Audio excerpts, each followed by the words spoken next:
Hey everybody, this is Raul for Bass Musician Magazine, and we are on location in sunny Scottsdale, Arizona with Todd Johnson. And we're just taking advantage of this great weather and the opportunity to get together and chat.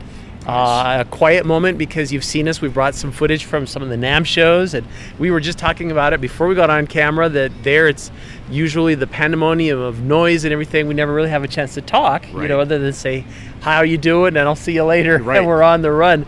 So Todd, for our readership, and I know a lot of people, there's a fly, this is live, a lot of people may not know your story or a lot about you, so why don't we kind of go back and tell us a little bit about your bass journey. How did you get going with bass? I played in high school, learned to play China Grove and Smoke on the Water and Disco Inferno, all the classics in the late 70s, and I was actually a tuba player. I made a all Northwestern and all state and a bunch of stuff, and got to go to Europe and play in an orchestra, and that was a big deal. And electric bass I picked up because it was just fun, and chicks dug it when we played China Grove. I mean, in 1979, that was the coolest thing going, and that was fun. But I had tuba scholarships to go to college, so I wound up turning down some four-year university things and wind up going to Spokane Falls Community College because one of my best friends was going there, and we shared an apartment, and music's music, and so I went to the junior college route and played tuba, and about 8 hours into my first day I switched majors in my head. And I don't know, it was so plain to me that tuba paid my way through the first 2 years, but bass was going to be my instrument from then on, because just the practical sense of, man, just hearing the jazz band play was just so cool. And the local community college big band was full of old pros that were there just keeping their reading chops up, and these guys were great, and from a kid who grew up in a wheat field in eastern Washington to go to the big city of Spokane, Washington, and hear these guys play, it was just the coolest thing I ever saw, and I thought, I'm doing that. Gotcha. Okay? So there's our fly friend again. Yes, sir. So, we've got a third guest in the video. Don't mind us. Yeah, no extra charge. No extra Welcome charge. to Phoenix. Yeah, there we go. So I kind of switched my major, and by my second year, then I had a bass scholarship, and I just jumped in, 8 hours a day serious. I lasted as a legitimate college student about 3 weeks, and I dropped my history and my math and my English. I dropped all that stuff, and I spent 8 hours a day in the music building. And I thought, since they're paying for my stuff, I can do what I want, and I'm paying for the rest. So I took all my theory, all my combo. I played in orchestra, I played in jazz band, I did all that stuff, and just got real serious about it. And next thing you know, you're playing in a band, you're playing in a top 40 band at the Hilton, and starting to do some of the older guys that started hiring me to play jazz gigs. And next thing you're doing that, 3 years into all this stuff, I got an opportunity. I think I was 21 years old, maybe 22, and went on the road full time. And then I was on the road with that band for 3 or 4 years. In 1984, 85, we settled in Las Vegas. Got an opportunity to go there and play. Played with a great top 40 band at the time called Christine and the Sting. And Christine was a wonderful singer, and she was like runner-up in the Miss America pageant, one of those kind of things, like the tall beauty. That was her talent. Singing was her talent. Actually, she was a great talent, and she danced, and she's obviously very pretty. Yeah. And they had a couple other girls, and we had a show band. That's when show bands were the thing, And so we did that, and then about 1989, I remember I had a house gig at Caesar's Palace, and I was literally working from 6 to 11 at Caesar's. And I'd jump in my van, and I'd run over and I'd play the Continental from midnight to 5. And I did that in my last 6 months. I worked 7 nights a week, back when you could work 7 nights a week. And I was in my late 20s, so I could work double shifts. So that was a piece of cake back then. And I saved my money, and I realized, as busy as I was and as well as I was doing, I was really frustrated musically because I knew I had topped out. At least I knew there was so much more that I needed to know, that I needed to be able to play, that I could hear other people doing, but I didn't know. It's like they were speaking a language I desperately wanted to learn, but I couldn't figure it out. And so the education that I had at that point got me that far. And then I was stuck. Mm-hmm. And then I got real frustrated, and I began to get bored, and you start to buy gear, and you start to buy lights and a PA and all that stuff. And then I was lucky that I realized 6 months into that experiment that couldn't replace the inward journey that I knew I needed to fulfill. Sure. And while I'm 29 years old, before marriage and other things take precedence, I knew I needed to go back to school and find out what it was that I didn't know.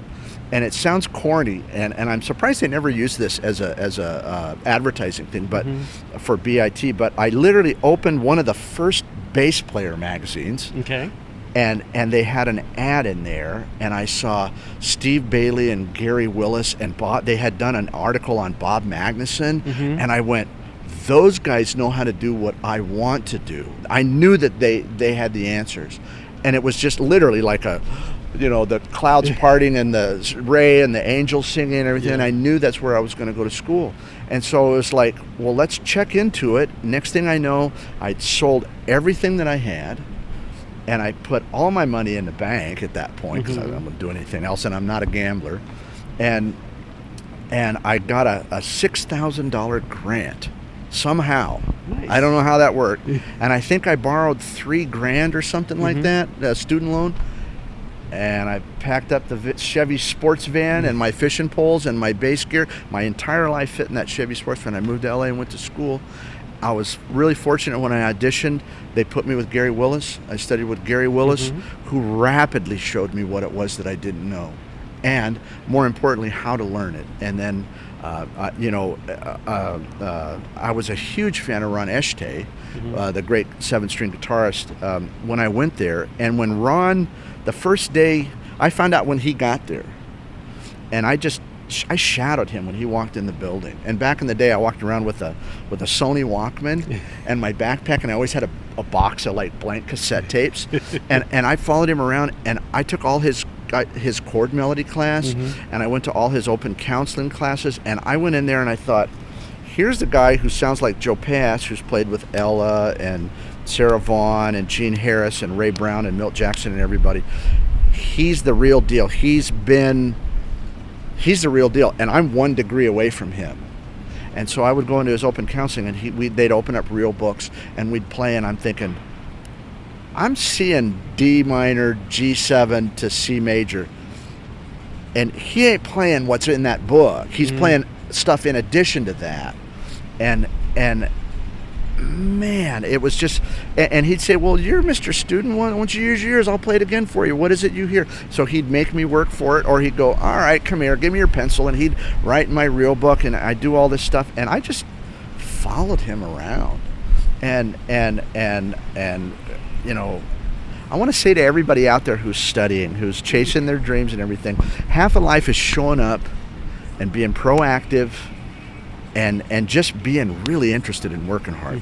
So at the time, believe it or not, people paid all this money to go, and they got a guy like Gary Willis as a teacher. Sure. Okay. So there was a kid in front of me. That's when they had half-hour lessons. And I don't remember the name of this young man, and I wouldn't say it if I did, but I honestly don't remember. He had a lesson with Gary from 10 to 10:30, and I was there at 10:30. So the first couple of weeks, I show up. I'm there at 10:15 with 2 coffees, 2 large. I find out Gary likes coffee, 1 black for me, 1 with cream for him. And after like 2 weeks, Gary goes, "Hey, this kid isn't showing up, man. Why don't you just come in at 10 o'clock and I'll give you his half hour too?"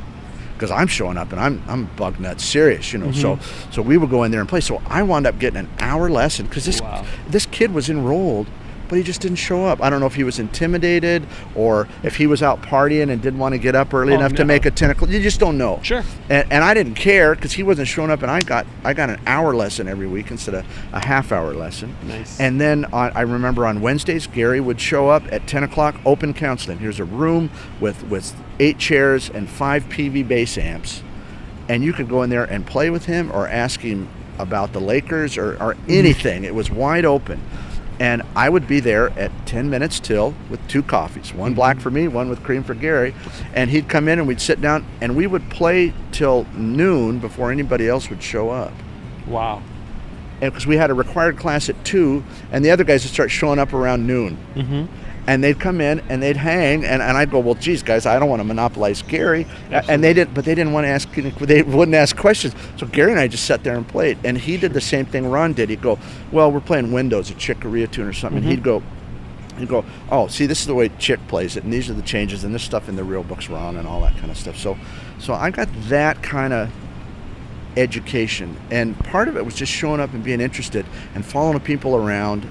I was lucky because I was a little older than the average student. A lot of them were 19 to 21. Sure. I was 29. Well, maturity was that. Yeah, well, and I knew what it was that I needed. Sure. I was already a working pro, and I could kind of harvest the top of the crop, as it were. And so, but 6 months into my journey there, I had bugged Ron Eshtay enough, and he knew I was just one of those kids that wasn't going to go away. So one of my teachers was the great Putter Smith, who was working with him. Putter was busy. He went out on the road with Deedles, Diane Scher. Okay. And so I subbed. Ronnie said, why don't you come fill in? We'll see how it goes. And for a while there, Putter was back and forth. And then after a while, Putter's just busy. So I got the gig. Nice. And I played with the man every week for 22 years in Los Angeles. And I got my butt handed to me every week for 22 years. I was the weakest link in a really strong harmonic chain. And that's the best thing that you can do, is to have that happen. And so as soon as I graduated, they call it the Valley of the Sun for a reason. Yeah. There we go. Okay. All right. So, and when I graduated, I was fortunate enough. I graduated with a bunch of honors and awards, and that and $5 get you coffee. Yeah. But which was great. But shortly after I graduated, they started calling me into sub, and I started substitute teaching everybody's classes. I did that for about the first 3 years, but because the bass faculty was popular and the guys were working and doing sessions and stuff all the time, man, I worked a lot, and I got thrown in at the last minute to teach a theory class or a ear training class or a jazz fusion pro series or a traditional jazz pro series or a Steely Dan class or whatever it was. And you want to learn how to teach something, or you want to learn something, teach it. Exactly. That's really what it is. And so I knew it because I took it as a student, but taking it as a student and then teaching it is a whole nother skill set. And then all of a sudden, I'm there as much as any of the full-time faculty, but I'm just a part-time sub. And then after about 3-4 years, they hired me full-time, and I was there till I think September of '99. I had a great run. Nice. And then I just had other opportunities and some things, and it was time for me to go. Sure. I had other things I needed to pursue, and taught at various colleges, and started producing my own DVDs and CDs and various, fly-related products. Yeah. So that's kind of the journey that I've been on, and I was literally saying to my wife, for a long time, I always considered myself a player, a performer that taught.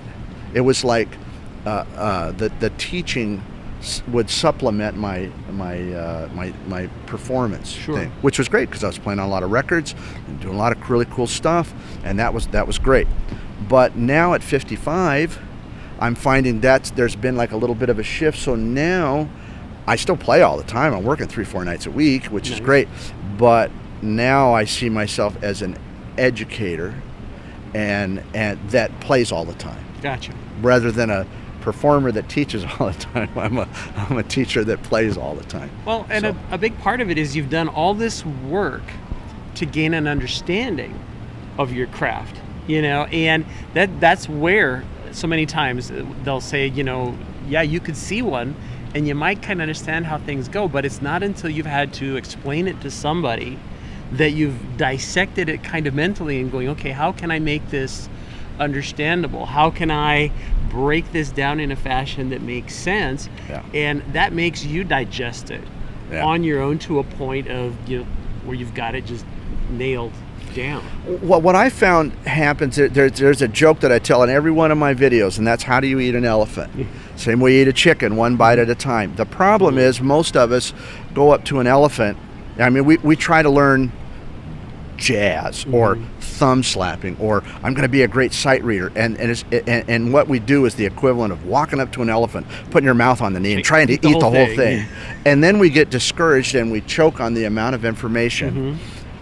And then we get discouraged and we quit, rather than, it sounds kind of gruesome, but I'll say it this way, we cut the chicken up into one bite at a time. I would never want to eat an elephant, but you get the idea. Or even a whole chicken. Right, exactly. So to break, as a teacher, really even as a musician studying, break things down into small bites that you can digest, and then over, in a couple of days I can eat that whole chicken. Totally. Over several years we could maybe devour that elephant, which might be jazz. An elephant's a lot, that's a lot of information, but you can, one bite at a time, after a while, look what a dripping water does to a rock over time. Sure. Yeah. And so that's the secret. The other thing that I've learned really in the last 10 years is the best teaching, the best success I've had is reverse engineering. And the hardest thing to do is to learn a bunch of stuff and then go back and go, oh, what was it like before I knew this? I have to go back and put myself in my student situation when they didn't have a theory background in it, and skills at ear training and fingerboard knowledge and 1,000 tunes memorized and a bunch of melodies under your hand and all those things. And so it's been a process of constantly reverse engineering. And I said this about 10 years ago. I used to really like working with advanced students because I was a lazier teacher, because that was easy. Because I could just talk about the stuff that I'm working on, really, in a way, and it was really cool. And the beginner students were more frustrating for me, only because it was so hard to go back and figure out what it was like before I knew all this alleged stuff, and then make it make sense to them. That was more challenging. So at a certain point, well, that's harder. That's more work. Why would I want to work harder? I want to be lazy and easy, and that's human nature. Sure. And then all of a sudden I realized, but I could only help a few people, and most of the guys that are there, they're well on their way. I mean, I love doing that. I love advanced students. That's great fun. I don't get to do as much of that, but I found the greatest satisfaction helping people get started. Guys who were, I said this the other day in an interview about when we're all root whacking groove hackers at a certain level, that's great. But then after we get comfortable with that and we can lock with a bass drum and we memorize some tunes and we play at church, or we play in a pop band or a country band or whatever it might be, and then you start experimenting, and then our ears, we get secure maybe. Sure. And our ears start to expand, and we start to go, oh, well, there's this Ray Brown fella, and there's this Paul Chambers, and oh my gosh, Jocko, and then all the maniacs that are out in the world today. So all of a sudden it's like, well, I want to get a piece of that, but how do you go from being a root whacking groove hacker to that? And it just seems like it's like swimming across the Atlantic. It just seems insurmountable. Well, it's not. There's ways to do it. Sure. And there's a little bit of theory. There's a whole lot of fingerboard knowledge, getting comfortable in 12 keys, a little bit of reading, and then learning how to construct bass lines. And you learn how to manipulate harmony in quarter notes. That's why I teach walking bass. Now, I'm not trying to make people into jazz players, unless they want to be, but I don't know that I'd wish that on anybody. But if you can improvise and create bass parts via quarter notes, then most, and this is a generalized statement, so I'm sure we'll get some comments from this, but once you learn how to create and improvise through complex chord changes, then playing anything else is usually a matter of editing out harmony and editing in the discipline of the style.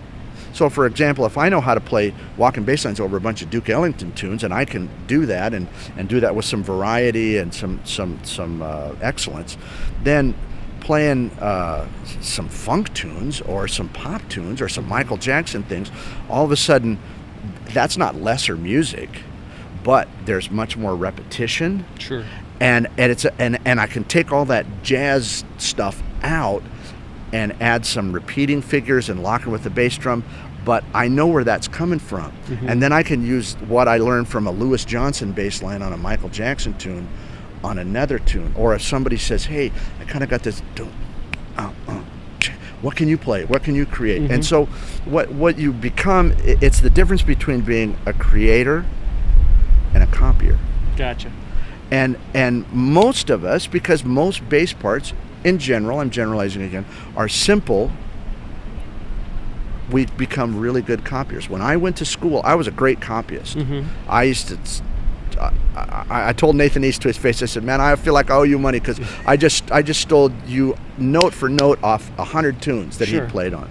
And I've never got to meet Will Lee to tell him the same thing, but maybe someday I will. Yeah. Will, if you're out there and you just happen to watch this, I'll send you a check. I owe you some money. There you go. So, but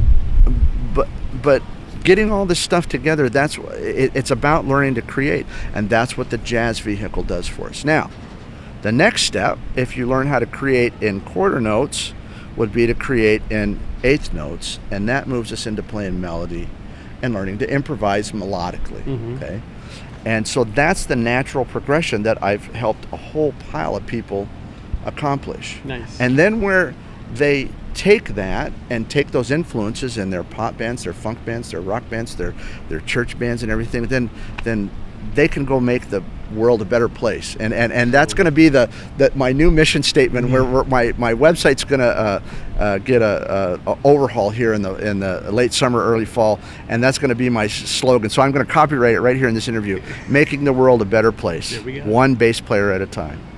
And that's really what my mission is, Nice. to do, educational. Yeah. Absolutely. Well, and the key thing, I think, that the more that one plays, the more you realize there's more to learn. Oh, and yeah. it's a persistent and ongoing process. And I think one of the key things, I remember when I was in my teens, I felt I was a really decent guitarist, and I was a freshman in college, and there was some kid at the dorm sitting there with a guitar, and he was just ripping it out, and I'm kind of going, how long have you been playing? Yeah. I've been playing for years. Right. And he's like, oh, I started like 6 months ago. And I'm like, damn. Yeah.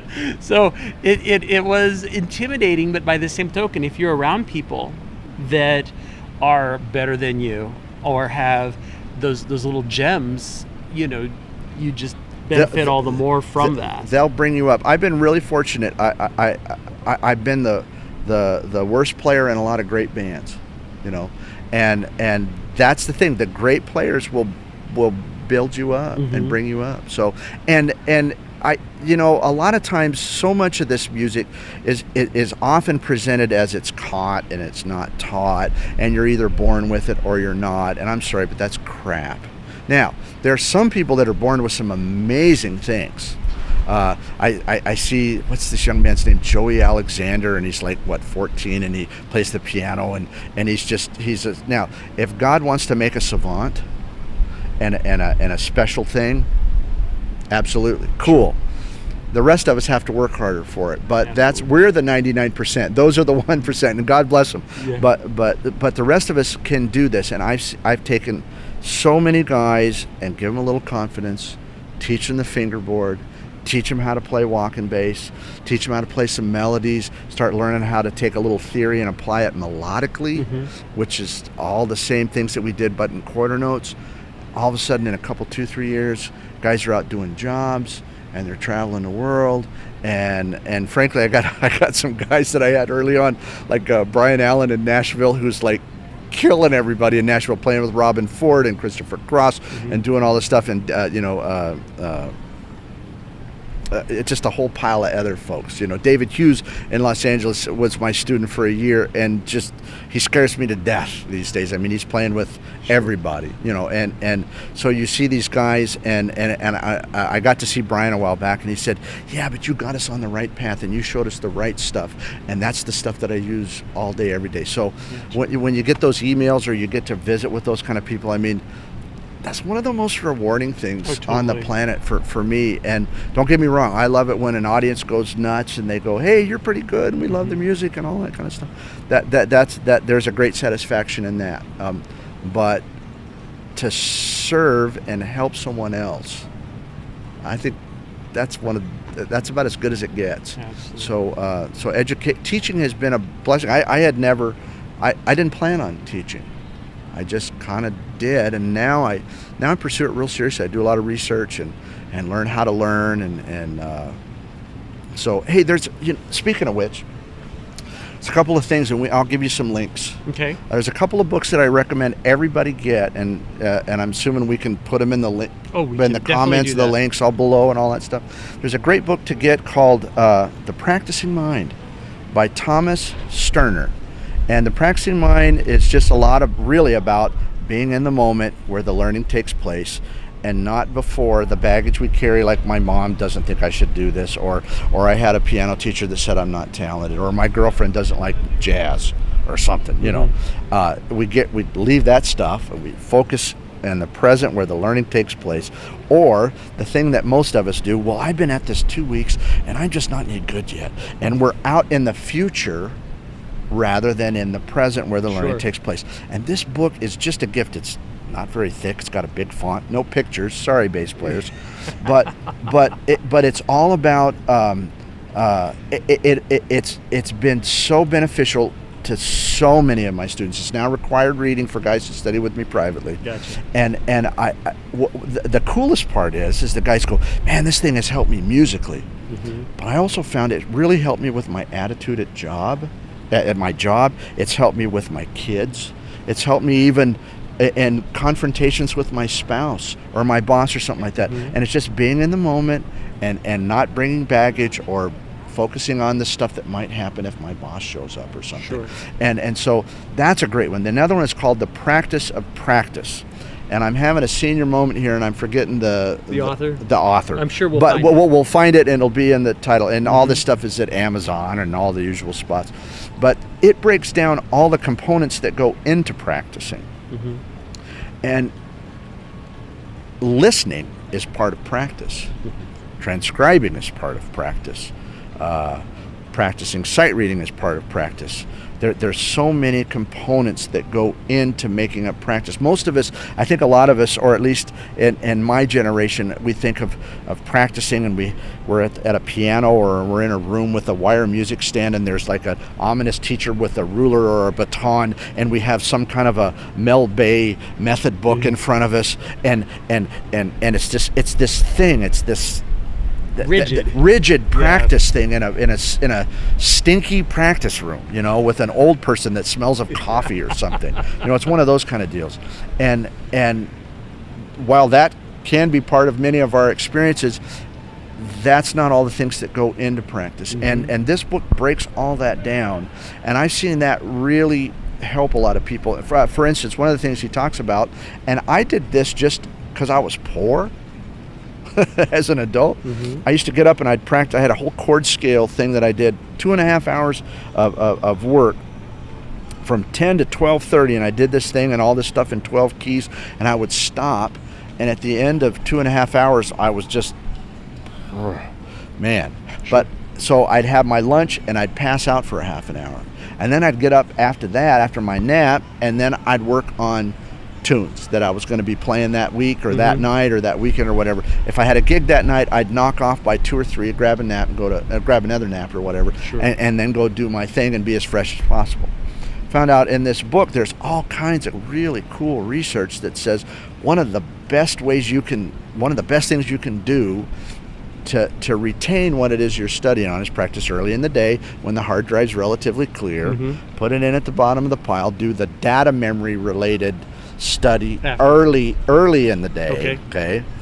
then if you can take a break and get a nap, it's kind of like it allows the brain to take all that stuff and go, A minor goes here, D7 goes there, G major goes there, all that kind of stuff. And then you get up and it's kind of like labels. You're rebooted. You're rebooted. Yeah. And then you can continue on. And then I would practice more muscle memory things where I just play through chord progressions. I'm trying to make sure I'm memorizing Stella by Starlight or All the Things You Are, or whatever. And I would do that and then maybe take breaks and then come back and maybe practice till dinner. Well, you know, when you're a kid just out of school and you're substitute teaching, you don't know when you're going to substitute next, and you know you're working Friday, Saturday, maybe on Sunday at church or something like that. Well, I spent a lot of days where it didn't cost me anything to sit at home and practice all day and invest in my craft till I got busier and busier and busier. Now I have to really schedule and plan to do those things. But as you progress, I can get done in an hour and a half, 2 hours now, what used to take me 8. Sure. And that comes with experience. And the book talks about that. So the practice of practice is a tremendous resource. Those two books together are a nice yin and yang of being present and then all the things that actually go into smart practice. Gotcha. And I think that's a gift. So I would encourage everybody to get those books. Those are books not to just read, but to study in the way that you would study a religious book or something. Sure. And incorporate some practices.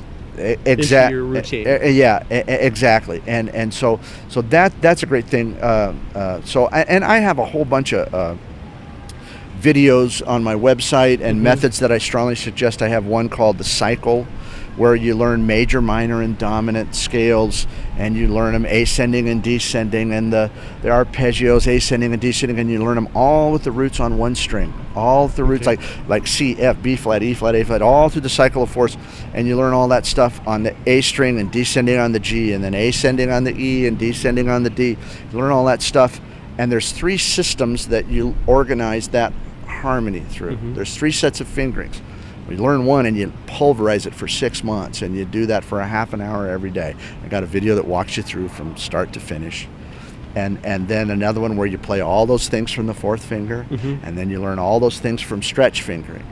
And you get those things together. Remember the old overhead projectors? Oh, yeah. Okay, you and I remember those things. So anybody that remembers an overhead projector, it was like had a big light, and you'd place clear plastic things with stuff drawn on it, and you could write on it, or things that are already written. And I remember they'd put something down, and it'd be like, here's the eastern third of the United States, and they'd put another one over that, and there's the Louisiana Purchase, and then the last one would be like the West Coast thing. Gotcha. And you combine all 3 together, and you have a map of the United States.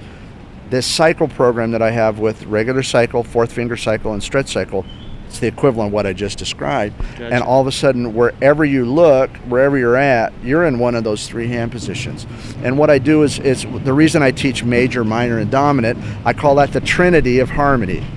It's like the Father, Son, Holy Ghost of harmony, except because songs are in major keys, minor keys, and in the case of blues and frankly most of our pop music, most of it's in a dominant, not necessarily key, but a dominant hand position. Gotcha. And so that's the big 3. Well, if we get the big 3 out of the way, then we got your Lydian dominant, your altered, and your Locrian, and all those other things. But the big 3 got to go up first, and oddly enough, those other things fit within those main 3. Gotcha. Or are so darn close it's unbelievable. Yeah. So we get that going, and then I get people started in walking-based method, and just what I described. We learn how to manipulate harmony via quarter notes, and then after that, then we learn how to do it via an 1/8 notes, and I got the improv thing, and so if anyone needs some resources, please check out my website. Here comes the plug, and we can put this at the bottom of the screen. www.toddjohnsonmusic.com. We'll put all that in there, and so all those resources there. The other thing that the internet, and you and I, we were talking about the internet, about how it's just changed the magazine business, how it's changed teaching and music. It's changed, and it's changing daily, it seems, but. Online lessons. Okay. Now, obviously, you can go and take an online course at Berkeley or any number of places. That's great, but I can do one-on-one. Everybody calls them Skype lessons. I use GoToMeeting.com, and because it tends to be much more stable for me. And I write it off. I write off the expense. But it's great because I can get people and give them one-on-one individual attention, and I deal with people from all over Europe and America, or North and South America and Asia, and it's just amazing. It's making the world so much smaller. It's so much smaller, and we just need high-speed internet. And what's funny was, if you think about it, 15 years ago, that's kind of started with Skype, maybe 15 years ago, but that wasn't a reality for us then. It was real slow, and and that was like magic at the time. Yeah. But even the internet speed, when you remember you had to wait for a picture to fill in, like line by line by line by line, and you go, oh, okay, and it was a still. And that was just like, wow, that's amazing. Yeah. The fact that we could send something across the country, let alone the world, instantly was something. But now, with internet speeds and the technology, I routinely sit with, I got a kid in Costa Rica, I got guys all over England and Europe and stuff, and we just get the time zone thing right, and it's literally like sitting across the table from somebody. And so that's been something that kind of evolved, and I just kind of started doing, and now it's really kind of a second calling. It's been really neat. It's a nice way to spend my days, working with people who are truly interested in working at their craft, and they're all over the world. And I get up and put on some sweats and a t-shirt and a cup of coffee, and I can work in my office.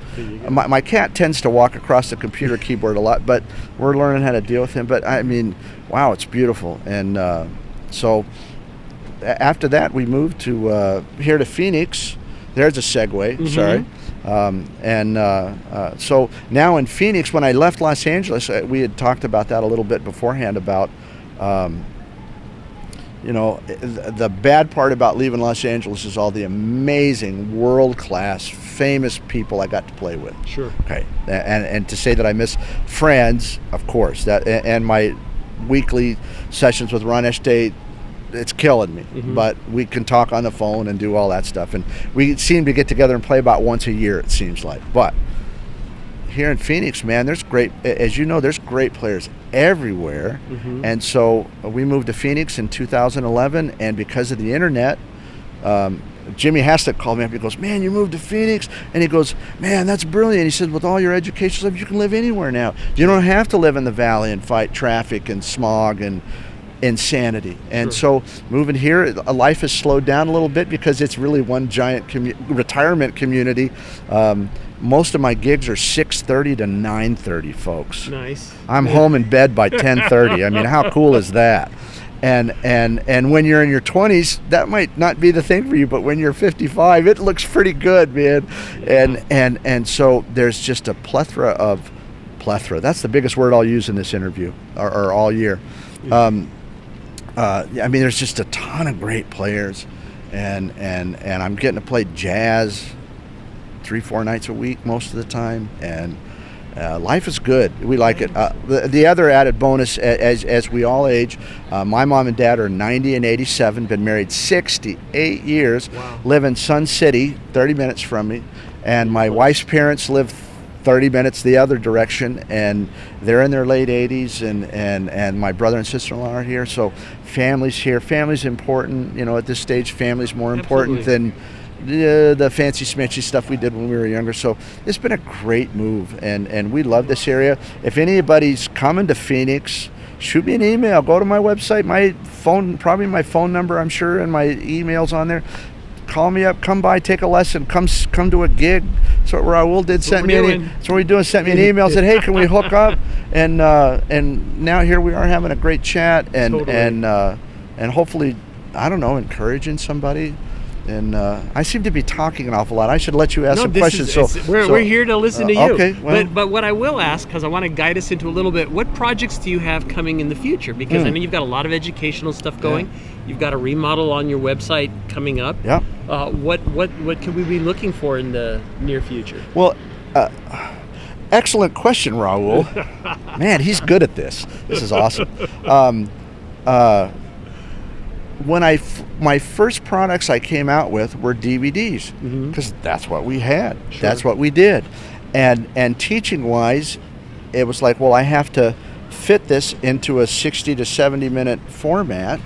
So it's like you have to teach your greatest hits, as opposed to the way I would teach if I taught a year-long college course. Okay. And as far as a book type thing, when I publish things through Alfred Publishing, you got to keep things to about a 65, 70 page book. That's about it. Sure. Well, now with the internet, it's a download, and the first installment of my improv modules method is 4 hours worth of video. Wow. And it's taught the way I would teach it in a class, like if I was at BIT. Nice. Okay, and it's like, here's this example. Let's play it 10 times. Here we go. Play with me, and I'll tell you. I say, quit noodling. Play the exercise. And I get it because I know what everybody's doing when they watch these things. Yeah. And it's not my first rodeo. and we can go through it and walk you through as close as I can do it, the way I would do it in a one-on-one lesson. Cool. And so I'm in the process of rewriting and reverse engineering all my walking-based stuff. So what right now is 3 1-hour DVDs that go from start to semi-finish, or at least to a certain point, is probably going to turn into about 30 hours of online instruction. And you can just break stuff down into smaller bites that are more digestible. Hence the elephant. Yeah. And I can physically sit and say, here's how you do this, rather than saying, okay, now you go do it. Say, no, here we go. We're going to play this 10 times for the next 2.5 minutes. We're going to play this exercise, and all you got to do is press play and play with me, because that's what I'd have you do in a one-on-one lesson. Absolutely. You're not getting off easy. We're going to do this. And so you can take that luxury of really doing it the way I would do it in a classroom or a one-on-one situation. So we're getting ready to do that. We're going to get we're going to film the walking based stuff. We're going to ramp all that up. I'm going to finish the 3rd installment of the cycle. We have a bunch of things to add to the improv method, and I got a list of. I hope I live long enough to film all the stuff that I got sketched out. And if I'm 55, if I make it to 80, I might get close. There's a lot of stuff to do. And that's not even talking about playing bass, like the 6-string specific stuff that I do. Sure. Playing bass and chords, or playing chord melody, and all the stuff that goes into that. But between you and me, and the world now on the internet, you're seeing it here. Yeah, sorry. I want to. My mission is to, like I said, to make the world a better place, one bass player at a time. And most everybody, the biggest number of people, need fundamentals. Sure. And to get the creative, learn how to be creators instead of just copyists, even though we copy and steal. Remember this, don't just steal from one guy, friends, because if you do, I always worry about the guys that just steal from Jocko. I mean, I see them and they play all this Jocko stuff, and it's amazing and it's cool. But he already did that. Yeah. And even if you're twice as good, you'll only be half as good because he did it first. And frankly, he did it better. And he did it 1,000 years ago, and it really freaked people out. But if you're don't steal from one person, go steal from 100 people, because they call that research. Gotcha. And that's the thing. Go do your research. So I know on the way up, I stole from Jocko and Ray Brown and Will Lee and Nathan East and Paul Chambers and Miles and Cannonball and Joey DeFrancesco and Groove Holmes. And I ripped off all my teachers, Gary Willis, Bob Magnuson. I got to send Mag a check. I got so much from him. All those different things.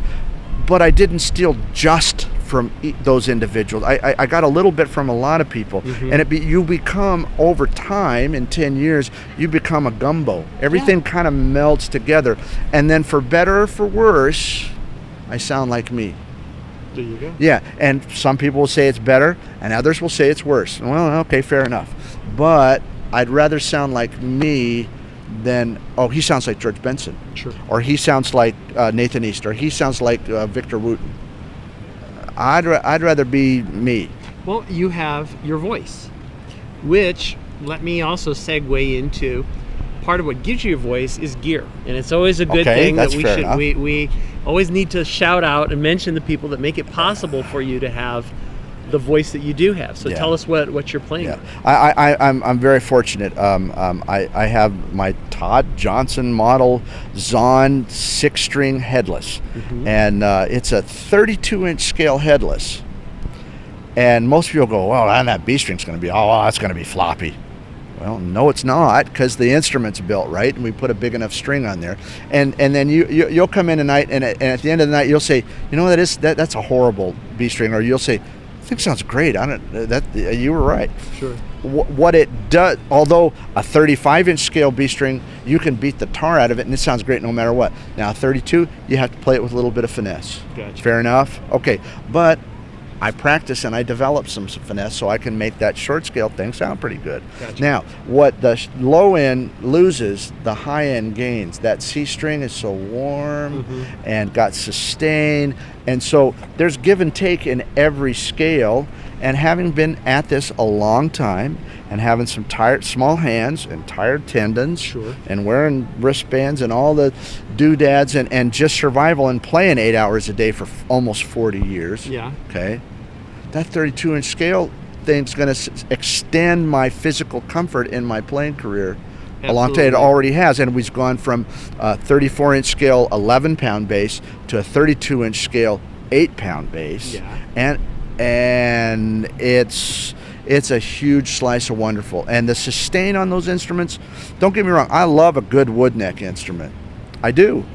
But the composite neck, and not just a graphite neck, but a composite neck, is like the best of all worlds. I got warmth, not just brittleness of pure graphite, but warmth, and the sustain is just unparalleled. It's almost obscene. Nice. The other end of the spectrum is the Aguilar stuff that I play. I play the Tonehammer 500 and the 2SL 112s, and for an old guy who just had back surgery in January, those 26-pound cabinets and those 5-pound 500-watt heads are really, really nice, and the sound is incredible. Tonight you're going to hear me play at a low volume restaurant jazz piano trio gig. Sure. And I bring both 112s because it just has a little air and they sound so good quiet. It's amazing how, because a lot of amps don't. I mean, they sound, but they don't sound good quiet. This stuff sounds great quiet. And then when I crank it up, for all the jobs I play, I barely use this amp, but I got headroom and warmth for days. So I'm so fortunate that I have two world-class manufacturers that I get to endorse, and I get all my strings from Joe. Joe's on and makes great strings. I'm thrilled with them. So I don't know what else I need. I love the folks at Groove Gear. Yeah. They're dear friends of mine, and I use their cart and another back saving. Yeah, another back saving thing, and there's a lot of products that I like, but I'm not a big guy. I probably have $2,000 worth of, although the Aguilar folks recently sent me some pedals and they're really cool. I just haven't figured out a way to incorporate it into it all into what I'm doing, because most of what I'm doing right now, about the only thing I really will utilize is a reverb pedal. Sure. And frankly, I don't need that, so it's like a bunch of extras. So I got $2,000 worth of pedals and rotary things and octavers above and ooh-ah stuff, and it's just sitting in my garage. I haven't figured out how to incorporate it, so maybe someday I'll get all fancy and do that and come out with a bunch of recordings and do some crazy whacked out stuff online, but my needs are simple. I splurged and bought a shotgun mic yesterday for my computer for just improved audio, doing one-on-one lessons, but short of that, that's mostly it. Gotcha. I see my friend Michael Manring, and I saw Victor Wooten there's a new MIDI thing out that I'm seeing that trusted sources are saying it's pretty amazing. Now I would be interested in that, but maybe I'll have to get to NAMM this year and go play with some toys or something like that. So that's the main thing. Other than that, man, needs are simple. Work hard, try to help others, get to see my folks, get to see you guys. Glad you're in town, and pleasure. Come to Phoenix, come enjoy the weather. Oh, let me say this. Here's something that I'd like to promote. Every year that I've been here, we had our 5th annual Arizona Bass Player Workout Weekend.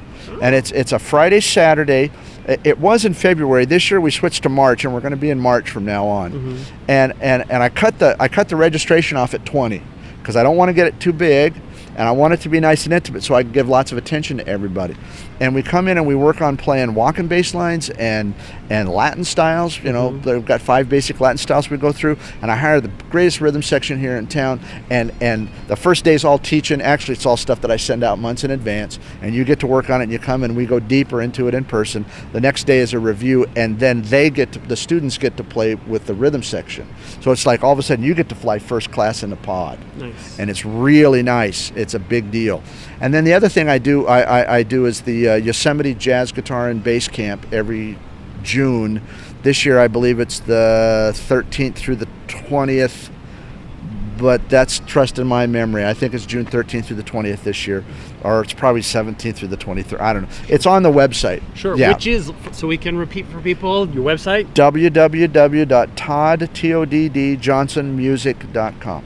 Gotcha. Well, Todd, we appreciate you taking time out of your busy schedule and before the show and fighting the fly with us here. It's all the possibilities of things that can happen when we're doing an interview. But can I say one more thing? Oh, you can say all you want. A great thank you to Bass Musician Magazine, and seriously for coming and seeing an old LA guy here in Phoenix. This is great. Sometimes you feel like you're off the map, but like we said, man, the internet is so cool. It really ties us all together. And so thank you for contacting me and allowing me to be part of your magazine. Support these guys. Keep them going. They're doing great work. The other thing I would encourage anyone, if anyone has questions, shoot me an email. Todd@toddjohnsonmusic.com. Or go to my website. Call me on the phone, whatever. But if you need some help or some advice or something, that's what I do. I'm here to help. So other than that, thank you. Thank you so much for the kind words. We have a real passion for the instrument, which is why whenever there's an opportunity, we like to take advantage and seize it. And we're excited to hear you play tonight. So people, Todd Johnson coming to you live from Phoenix, Arizona, Bass Musician Magazine.